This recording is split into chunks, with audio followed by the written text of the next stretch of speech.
শীত নামতেই নয়াদিল্লির আকাশ জুড়ে ঘন ধোঁয়াশা। সড়কে যানবাহন চললেও চোখে পড়ছে কেবল ধূসর রেখা। শহরের বায়ুমান বর্তমানে ৩৯৩, যা খুবই অস্বাস্থ্যকর। দূষণের এই চাপ বাড়তেই নানামুখী শারীরিক সমস্যায় ভুগছেন নগরবাসী।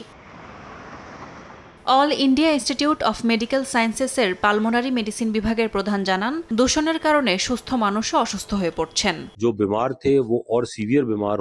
যাদের আগে থেকেই সমস্যা ছিল তাদের অবস্থা গুরুতর হচ্ছে। শ্বাসকষ্টের পাশাপাশি ত্বকের সংক্রমণ, চোখ নাকের ইনফেকশনে ভুগছেন অনেকে, এমনকি অনেকেই স্ট্রোকের ঝুঁকিতে আছেন। তবে সবচেয়ে বেশি ঝুঁকিতে অন্তঃসত্ত্বা নারী ও নবজাতকরা। ফুসফুস ও মানসিক বিকাশেও নেতিবাচক প্রভাব পড়ছে। টানা দূষণে গড়ায়ু কমছে নগরবাসীর। বিশেষজ্ঞরা বলছেন, পরিসংখ্যান ও বায়ুমানের বিভিন্ন তথ্য উপাত্ত অনুযায়ী দূষণ বাড়লে আয়ু কমে যাওয়া স্বাভাবিক। শ্বাসকষ্টে আক্রান্ত রোগীরা আগের চেয়ে অনেক বেশি জরুরি চিকিৎসা নিতে হাসপাতালে ছুটে যাচ্ছেন বলে জানান সংশ্লিষ্টরা। যেসব রোগী আগে নিয়মিত চেকআপে আসতেন, তারা এখন গুরুতর অবস্থায় ভর্তি হচ্ছেন এবং বেশি মাত্রার ওষুধ নিতে হচ্ছে তাদের।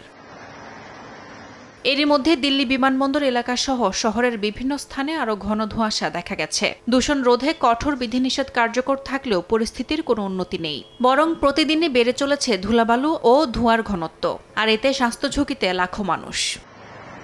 ইয়াসমিন অনন্যা, সময় সংবাদ।